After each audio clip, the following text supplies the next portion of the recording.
Welcome, everyone, and we will go ahead and get started. There'll be a few more, I'm sure, pop on, but we'll go ahead and get started. We thank you for attending today. Welcome to this week's Purdue at Westgate webinar series. My name is Samantha Nelson, and I'm the program manager here at the Purdue Foundry at Westgate Academy, which is located in the Westgate at Crane Tech Park. We at Purdue at Westgate strive to promote business and talent growth, and we want to help support you as a startup, small business, and academia.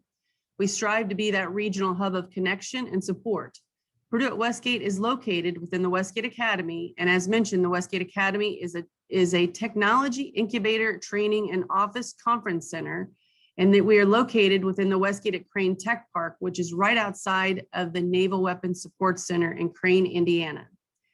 Today, we are very excited to be hosting this webinar with Mike Moyer.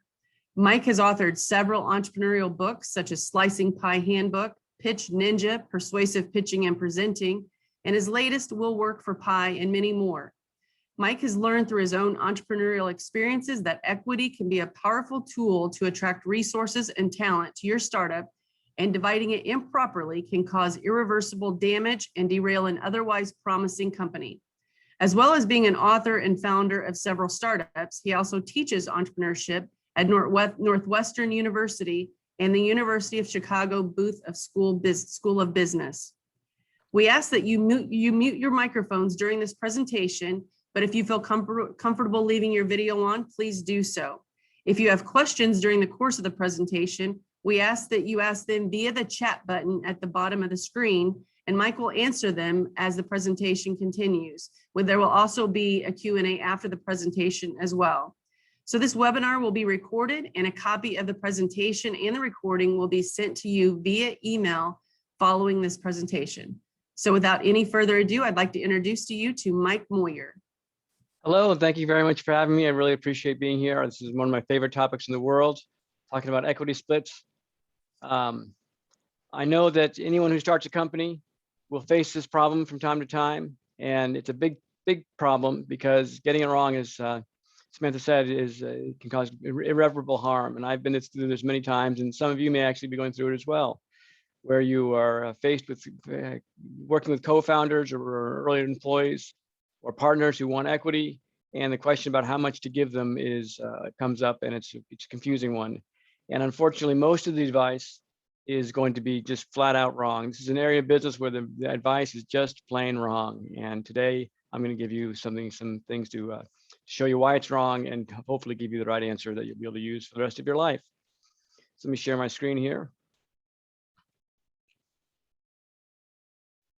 So this is called Perfect Equity Splits for Early Stage Bootstrapped Startups. Hope you can see that. So this is perfect equity splits, not kind of good or sort of right or hopefully right or feels good. It's perfect equity splits for early stage bootstrap startups, meaning you've just started and many of you aren't taking pay or current compensation from your startup company. So until you're getting paid, that's considered a bootstrap startup, which is where most startups tend to start. So the equity deal is the first deal that people do. The first agreement we're going to make is what our equity split's going to be.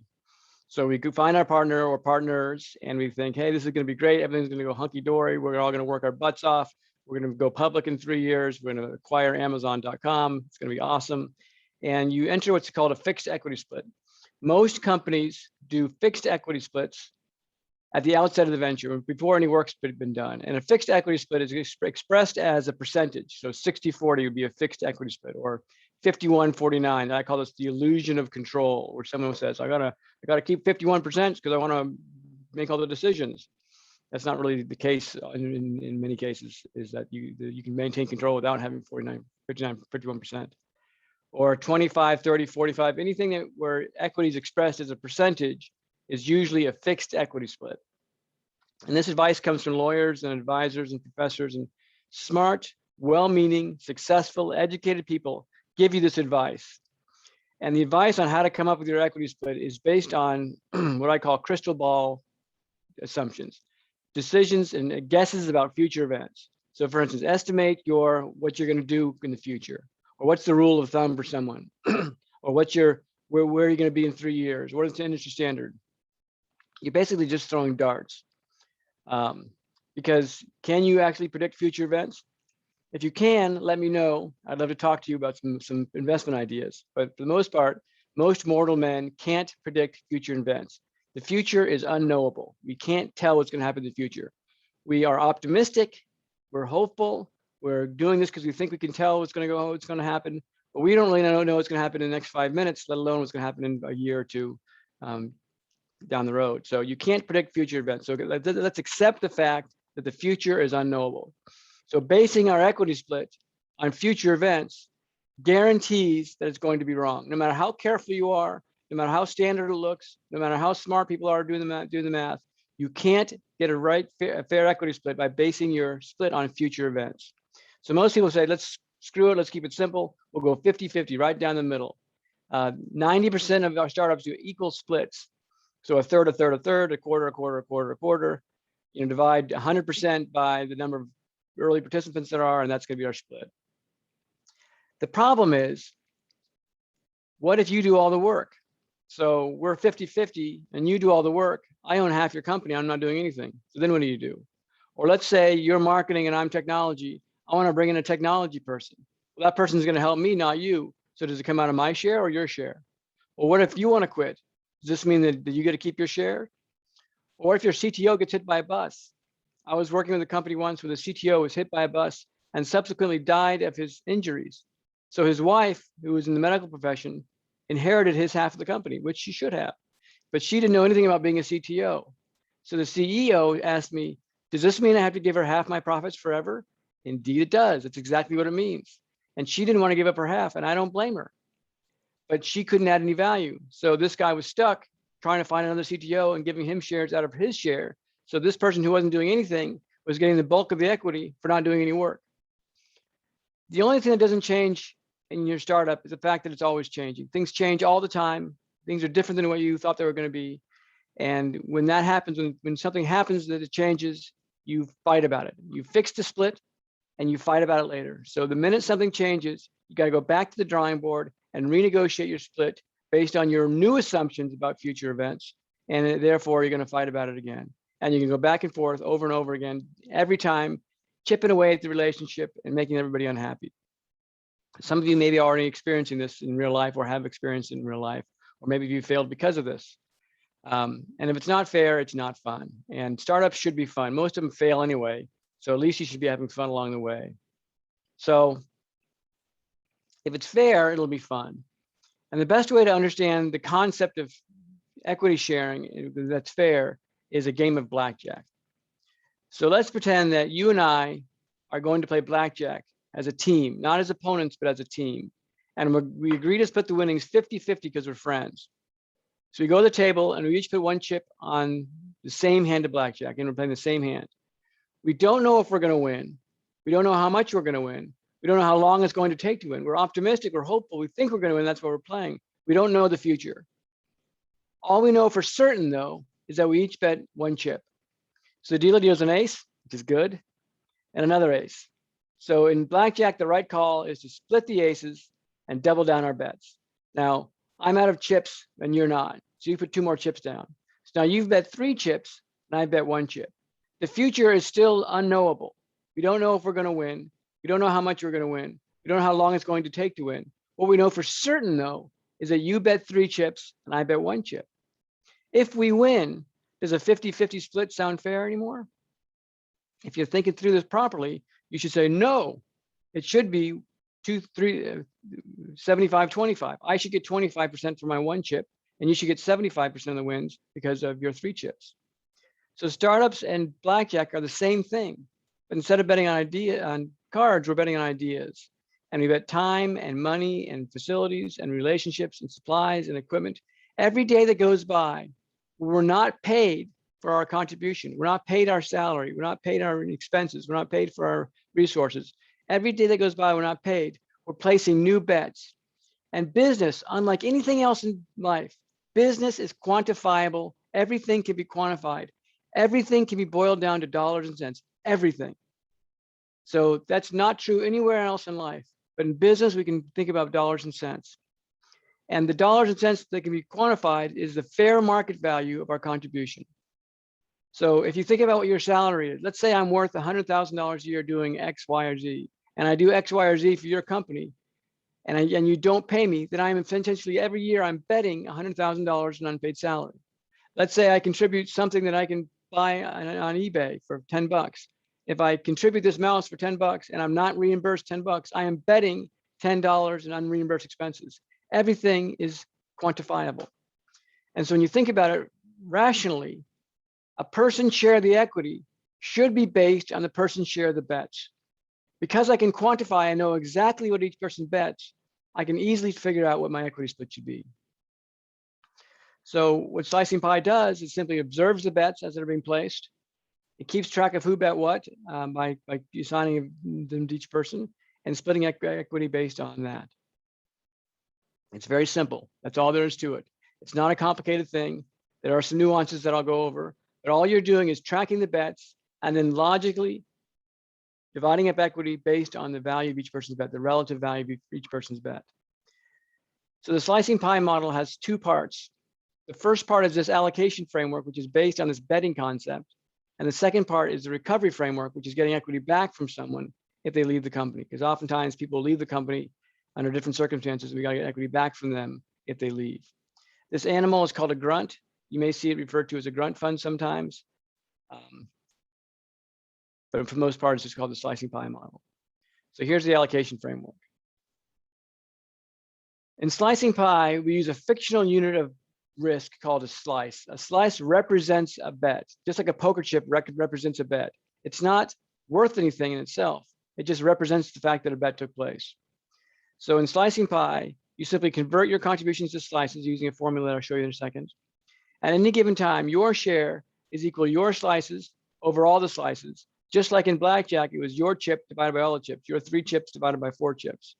And it will self-adjust over time to stay fair. So as things change, as days go by, as new contributions are made, it will self-adjust based on those changes, so it always stays fair.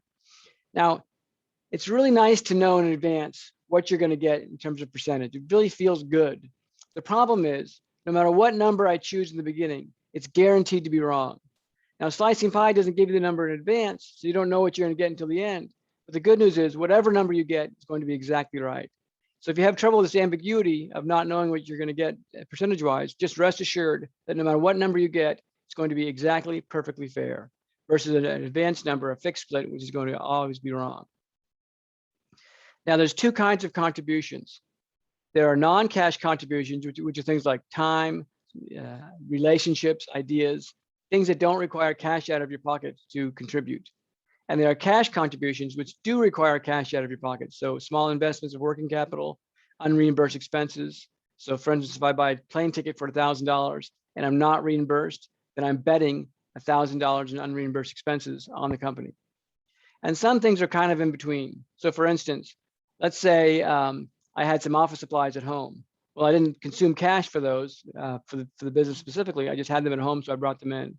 So then it's considered non-cash. Or let's say I had an old truck in my backyard that I wasn't using, so I can bring that truck and contribute to the company. That's considered a non-cash contribution.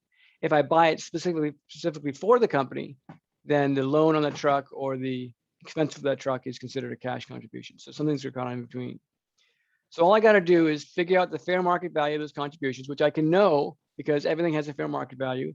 I can buy a pack of Post-it notes. I can buy anything I want, and I can always figure it out by looking at my receipt what the fair market value is. And I'm assuming that I can look on Amazon and see the prices for things and make a good decision based on the facts that are available and determine the fair market value. So because when you make a bet, there's a high risk that you're going to lose it, we use what's called a multiplier or a normalizer. For non-cash, we apply a 2x multiplier, 2 times multiplier. And for cash, we do a 4 times multiplier. And that's because cash and non-cash are different things. If I pay you 10 bucks an hour to work for me, and you want to buy something that's worth 10 bucks, it'll take you more than an hour to earn enough money. Because when I pay you, I'll pay employment taxes and social security taxes. When you receive the money, you'll pay income taxes. And when you buy the thing, you'll pay sales tax or VAT tax. So it may take you 2 hours to earn enough money to buy the thing. For that reason, we have to accommodate that in the calculation, so we double the number of slices. And there's also scarcity of cash and time my value of money, all kinds of things go into that calculation. So in slicing pie, for every dollar in non-cash you contribute, you get 2 slices. And for every dollar in cash you contribute, you get 4 slices. So unlike fixed percentages, which add up to 100, you can have as many slices as you need to in your pie, and it'll always work out. So here's an example. For time, most people contribute time to their startup in the form of unpaid salary. So you take your fair market salary, what you would be getting paid for that job if you were getting paid. And it's important to determine this value because someday you're going to get paid. You're not going to work for free forever. So if you think you're worth $100,000 a year and your partner who's similar to you think he's worth $1 million a year, and you get to the time to start paying people, you're going to be caught off guard if that person thinks he's worth $1 million a year. So by determining up front what your fair market values would be if you're paying someone, that you can use this to calculate your equity. And when it comes time to start paying people, you'll know what that dollar amount is and won't be caught off guard. So you take your fair market salary and you subtract cash compensation, because if I'm paying you, it's not a risk. In fact, if I pay you your entire salary, you're not taking any risk, and therefore you don't get any equity. And most people in this world have jobs for which they're paid a fair market salary, and they don't take any equity because this equity is not part of the package. If you're not getting paid, that's when equity becomes part of the package. So you multiply by 2 what's left over, and you get your grunt hourly resource rate, or GRR, which is the sound you make when you're hard at work at your company. So for example, $50 an hour is the same thing as $100,000 a year, given about 2,000 hours in a year. You multiply by 2, and that means every hour that goes by when you're not paid, you're betting 100 slices every hour. So your grunt hourly resource rate is 100 slices per hour. If, however, the company has enough money or some other founder or investor is paying you part of your salary, say $10 an hour, that means your risk goes down to $40 an hour and your bet is only 80 slices per hour. So the more I pay you, the smaller your bet gets. And you'll see later over time, the bets naturally stop accumulating because you're getting paid. So cash, let's say you're putting cash into the company and unreimbursed expenses. It's multiplied by 4 when the money is spent, not when it's invested. Because I can put $100,000 in the bank. It's not a risk. It's just sitting in the bank. I can get it back if I want to. When I consume the money, when the money is consumed, it becomes a bet and it's multiplied by 4. So equipment, if it's a new piece of equipment, I multiply it by 4 because it's an unreimbursed expense. If it's less than a year old, I use the purchase price as a non-cash expense. If it's more than a year old, I use the blue book value. Everything can be attached to a fair market value. So relationships, people think relationships are really important, and they are, but they're only important in the sense that they create value. So the way people create value through relationships is through a sale, for instance. So I might deserve a commission on that sale. If the commission is not paid, it's considered a non-cash contribution. Could be a finder's fee for a new employee or for an investor. So everything can be reduced to dollars and cents. Ideas, really important. Ideas are huge. If the idea is licensable, then it should receive a royalty. If I don't pay the royalty, it's a non-cash contribution. If I do pay the royalty, then everyone's square. Not all ideas get paid for because a lot of ideas are just ideas that are a dime a dozen. Equipment and that I buy for the company or supplies, unreimbursed expenses are times 4. So like I said before, slicing pie simply tracks the contributions by each person, uses the slices instead of chips, tracks it by person, and divides it the equity based on that. Now, that's the basic allocation framework. Before I move on, I'm going to dive a little bit into some more detail about goals and getting the best out of people, which is part of my new book, Will Work for Pie. I don't want to confuse you. That's the allocation framework, but I want to talk a little bit about getting the best out of people. When you pay someone their fair market value, they owe you their best work. So no matter what I'm hired for, if I'm getting paid in full, I owe you my best work. If I'm getting paid in slices instead of cash, I still owe you my best work.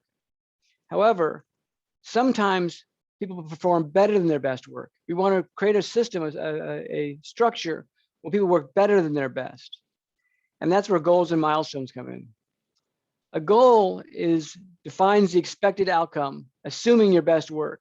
So if you come on board to work for me and I hire you for $100,000 a year payable in slices instead of cash, I'm assuming that I'm going to get some expected behaviors out of you, some expected productivity. So my goals, therefore, will define what I expect of you. And this is a point that's often overlooked by startup companies. Startup companies will say, hey, you'll be our tech person, go do tech stuff. and I'll be our salesperson. I'll go do sales stuff. And they rarely define or take the time to discuss what the expectations of that job are.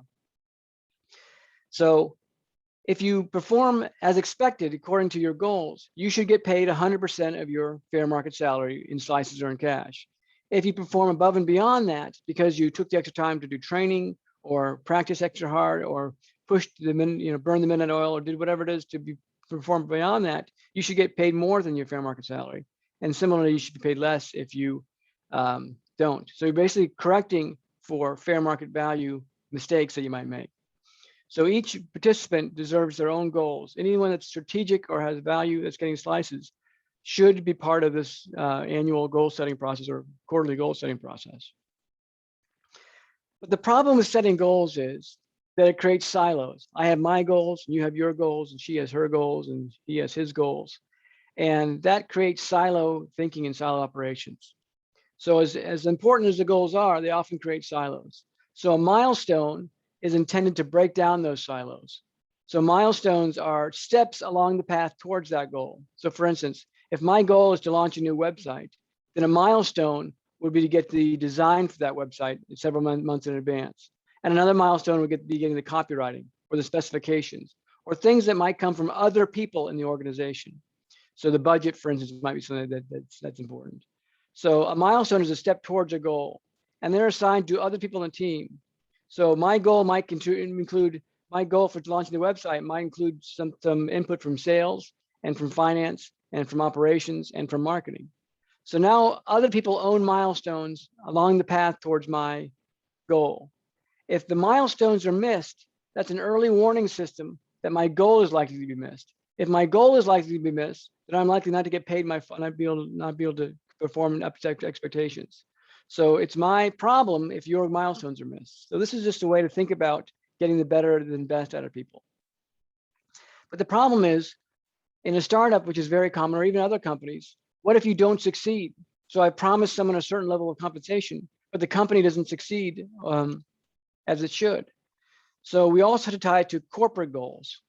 And a corporate goal has two pieces: a financial goal, which is what kind of revenue we should have at the end of the year, and a momentum goal, which says we're building a stable company. So for instance, let's say we want to make $1 million in the first year, and our average purchase price of our software is $100,000. That means we need 10 sales in order to get to $100,000 to $1 million. And that shows a progression along a path that's stable for the company because we have 10 customers paying the expected value for our software. But what if we get a big government contract? So they pay us $1 million up front for the software. Well, that's great. We hit our financial goal, but we didn't hit our momentum goal because we only have one customer paying us the entire amount. So that's a weak company because we could lose that customer, lose everything. So we got to get 9 other customers in order to meet our momentum goal. So it's a mix of your financial goal and the fact that you're taking the right steps to build a stable company, because you can't build a company based on one-offs. You got to build a company based on predictable events. So for instance, if I meet my financial goal 100% and I meet my momentum goal 100%, then my corporate goal is met 100%. If individuals meet their individual goals 100%, then they're all going to get paid 100% of their expected value. So if they perform as expected and the company performs as expected, everyone gets paid 100%. If some people overperform, say 110%, then they're going to get an increase over their salary. We're going to adjust their fair market value to reflect the fact that they perform better than their expected value. And similarly, if some perform poorly, then we have a question whether we keep them at all if they're really underperforming. So if the company performs really well on the financial goal, but not well on the momentum goal, the blend of that is an 80% meet of corporate goal. So we met our financial goal, but not our momentum goal. That will affect the payouts of bonuses for the company. If the company really missed their corporate goal, we have to question whether or not we really want to stay in business at all. So this is a good way to think about how to define your success in the business. And it ties right into slicing pie because you can always pay either cash if you have cash or slices if you don't. So the next thing you want to think about is the recovery framework. How do you get slices back from someone? How do you get equity back from someone when they leave the company? And this is a often overlooked problem. Most people use time-based vesting. And the standard you might have heard of is a 4-year vesting schedule with a 1-year cliff. time-based vesting is not a good tool because it provides incentives for the wrong kinds of behaviors. The only incentives provided in the time-based vesting is an incentive for the employer to fire you right before you vest, and an incentive for the employee to just barely keep their job until they vest. Those are the written in stone incentives for those kinds of contracts. If that's not your intention, then why write a contract that supports that? You need a contract that supports behaviors, not passage of time. So as widely used as vesting is, they're worthless tools, except for one thing. If retention is your only intent there, then retention is good because it'll keep people over time. But don't think this is going to make someone work harder. In fact, equity in itself is not a tool to encourage someone. That's a whole nother discussion. So there's 4 reasons why someone could leave a company. The first reason is they can be fired for good reason. Box A. Being fired for good reason implies that someone wasn't doing their job or they were so negligent that it was an instant firing. So for instance, if you bring a gun to work or embezzle money or steal customers or ideas or sell ideas from the company, that's obvious that you should be fired. There's no ambiguity there. But most common reason to fire someone, however, is performance-based. You're not doing your job as expected. And that requires 2 warnings, warning, warning, fired.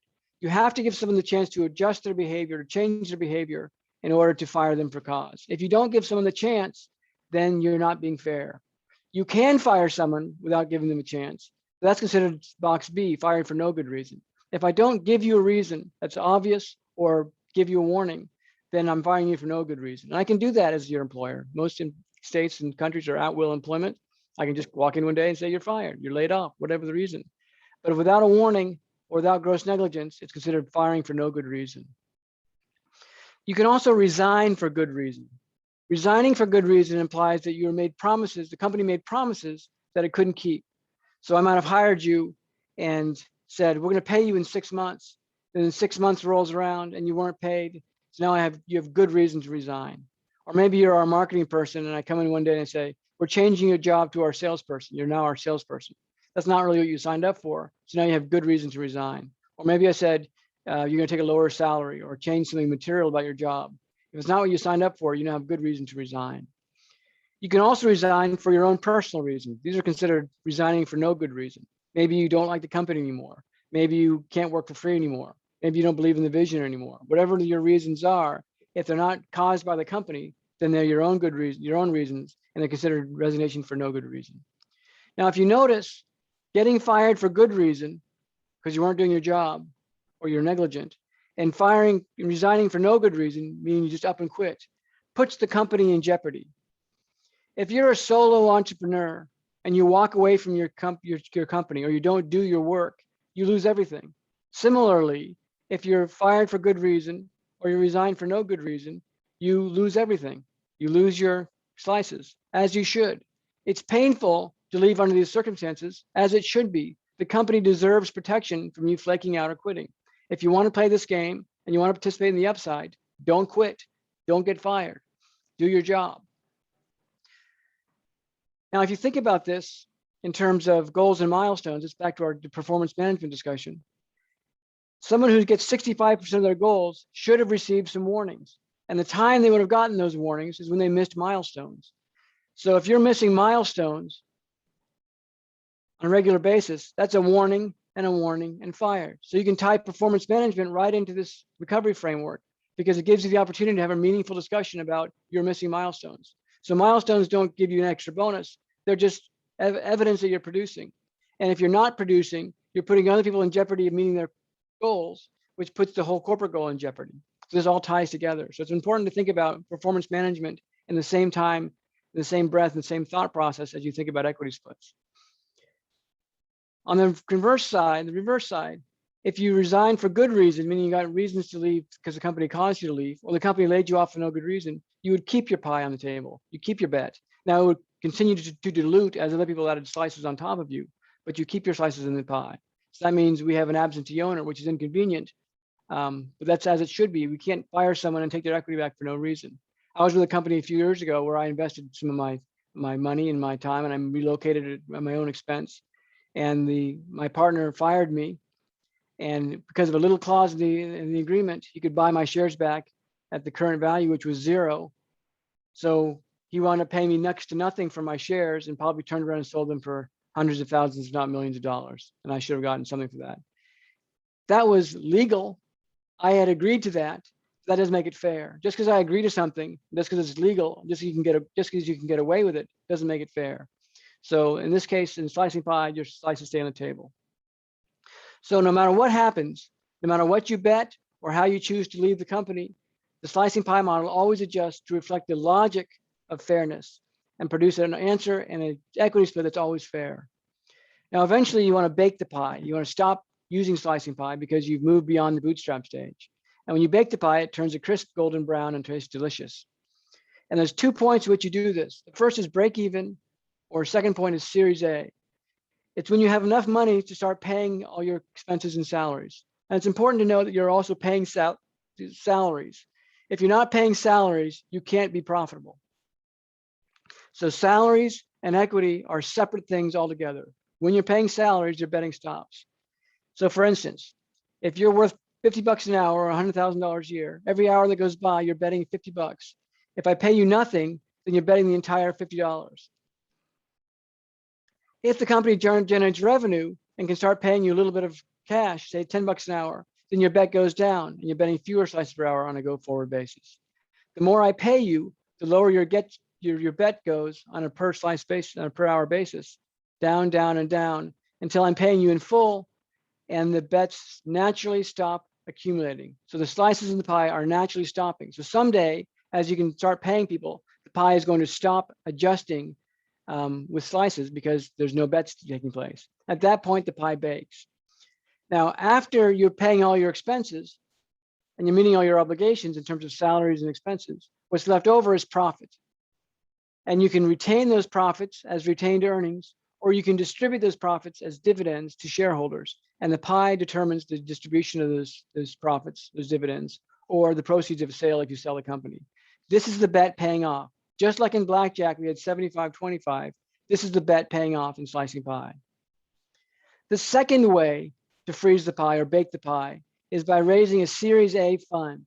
A Series A fund is a professional investment round, usually called a venture capital round, where people invest enough money to fully fund your operation, pay your salaries, pay your expenses, pay all that stuff, pay for growth.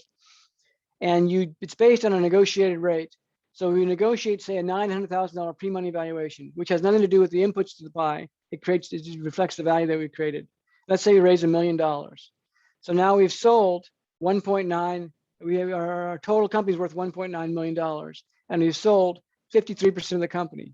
We use that money to pay our salaries and expenses. And now when the profits come in, we owe that Series A investor part of the profits as dividends or the proceeds of sale.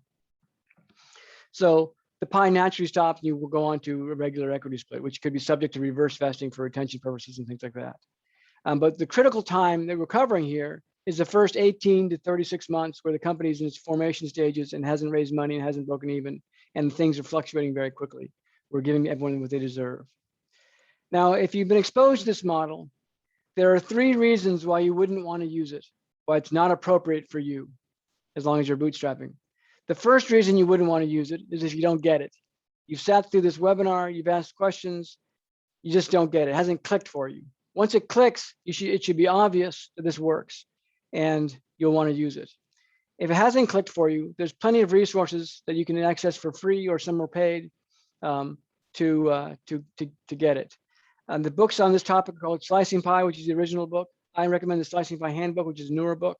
And Will Work for Pie is my newest book, which talks about goals and milestones and a bunch of other stuff related to compensation.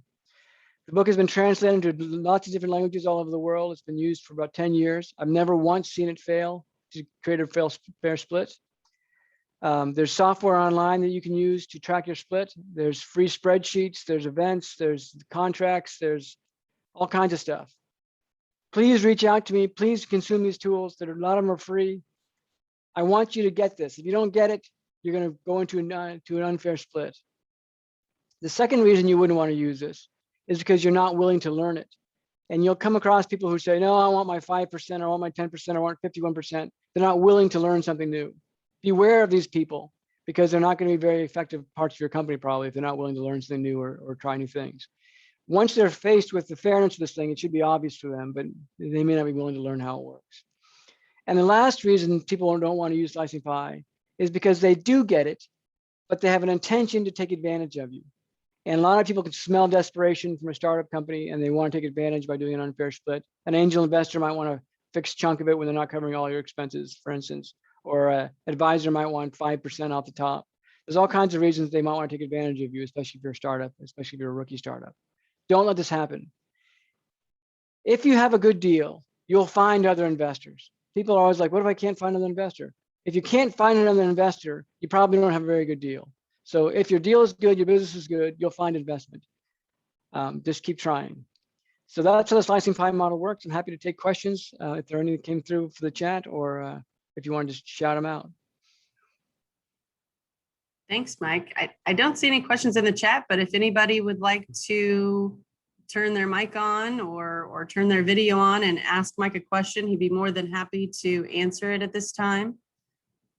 We really appreciate Mike doing this. He's a pretty busy man, as you can see by all of his books he's written, all the resources that he's provided. So we do have one question that came up, Mike. Earlier, you mentioned giving someone equity is not a good way to motivate someone to contribute. Can you elaborate on this? Yeah, so when I said that, I knew there was going to be a question about it. So that's what the topic of my new book is called, Will Work for Pie. Equity this is something that's going to be disputed by many people, but I have not seen any research or have any experience that says that equity in itself is a motivator. Startup companies think they can throw equity at people instead of being good managers. That's not the case. What equity does is it reflects belief in a company. So if you believe in a company, you'll be motivated to work hard and acquire the equity of that company. So think about buying equity from the New York Stock Exchange or the public markets. You only buy businesses, you only invest in businesses in which you believe. If you don't believe in that business, you won't invest in it. If I give you shares in that business, you'll take them, but it doesn't make you motivated to do anything differently.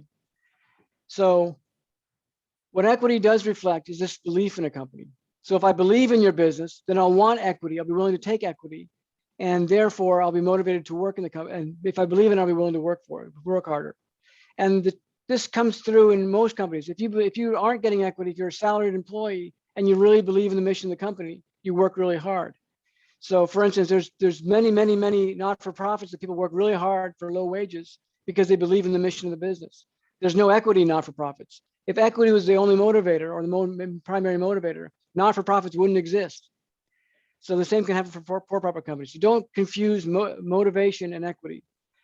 You should give someone the opportunity to buy into your company, either through Slicing Pie or through some kind of stock purchase program, because that will tell you who believes in your company, who doesn't. If someone doesn't believe in your company, they won't invest in it. So don't confuse equity as a motivation tool. Motivation is through meaningful visions and missions and good management and a clear understanding where you're going and what your part of that is. So I write extensively in that in my book, Will Work for Pie. But I've looked, if you can find some research that indicates that equity in itself is a motivator, I'd love to take a look at it. Good. He said, thank you for your answer. So you're welcome. How would you value intellectual property? That's a good question too. If your idea is valuable, if it's able to be valued, then it has value. If you can't pin a value onto your equity, onto your intellectual property, it's either worthless or it's priceless. It's probably worthless. Ideas are a dime a dozen. So in order to make a valuable idea or intellectual property, it has to be first fixed in space. And fixing it in space means committing it to a copyright, a patent, a trademark, or a trade secret. One of those four things. It has to be solidified in a format that can be there licensed to somebody else, or in intellectual property, some kind of intellectual property. If you can find someone that's willing to license your idea off the bat, then that sets the fair market price. The more people you can find to license your idea, the more accurate your fair market price is going to be. So for instance, I used to be the head of marketing for Plano Custom Molding. They make fishing tackle boxes. If you had a fishing tackle box idea, I was the guy to see. And if I liked your idea and thought we could sell it, I would give you 2% on revenue. So the fair market value for a fishing tackle box idea that's solidified enough to be producible is 2%.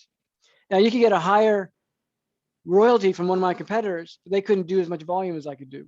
So your best bet is 2% on royalties. So you can either give your idea to me to create and market for you, or you could take that idea and put it into a startup company, in which case you would do a royalty on revenues payable in slices or in cash. Now, what's nice about that is most startups pivot from the original idea. So if I did a royalty agreement with the original idea and it sucked, I would pivot away from it and no longer owe a royalty because the royalty didn't generate revenue. So you don't want to be paying for ideas that aren't any good. So the way you value intellectual property is see what the market will bear for that, or see if there's a market for the idea in itself. If there's not, it's probably worthless. In which case you would take into account the time and expenses producing that idea. So I might, the R&D time that I created the idea. So having good ideas is just part of your job. And on a go-forward basis, it's your job to have good ideas. For instance, at the fishing tackle box manufacturer, I invented fishing tackle boxes. I don't get royalties on those. It was my job to have good ideas. The company owns them as a result. Okay, good.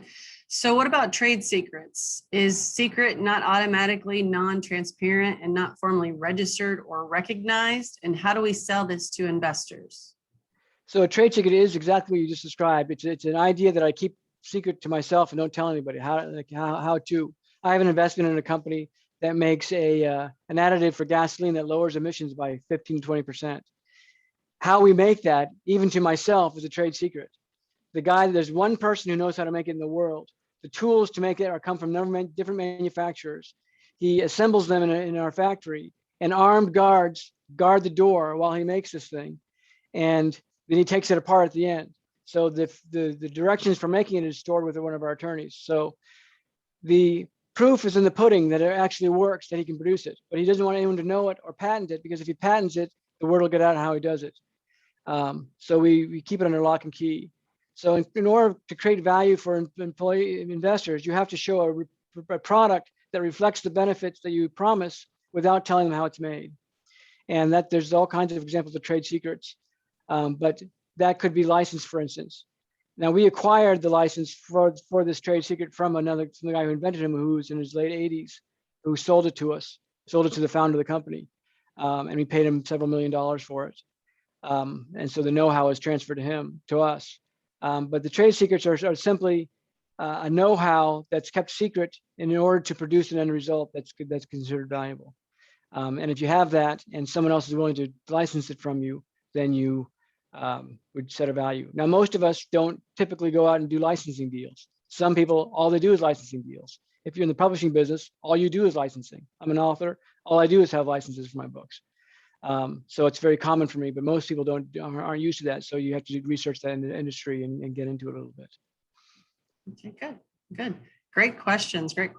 So I encourage you to get a hold of Mike if you have any further questions. Obviously, he is a plethora of knowledge when it comes to the equity piece of it. So I encourage you to talk to him. So Mike, we want to thank you for taking your time today. Oh, we do have another question. Sorry. Okay. How long does it make sense for a startup to remain bootstrapped, particularly if it cannot pay living wages to founders nor make strategic hires?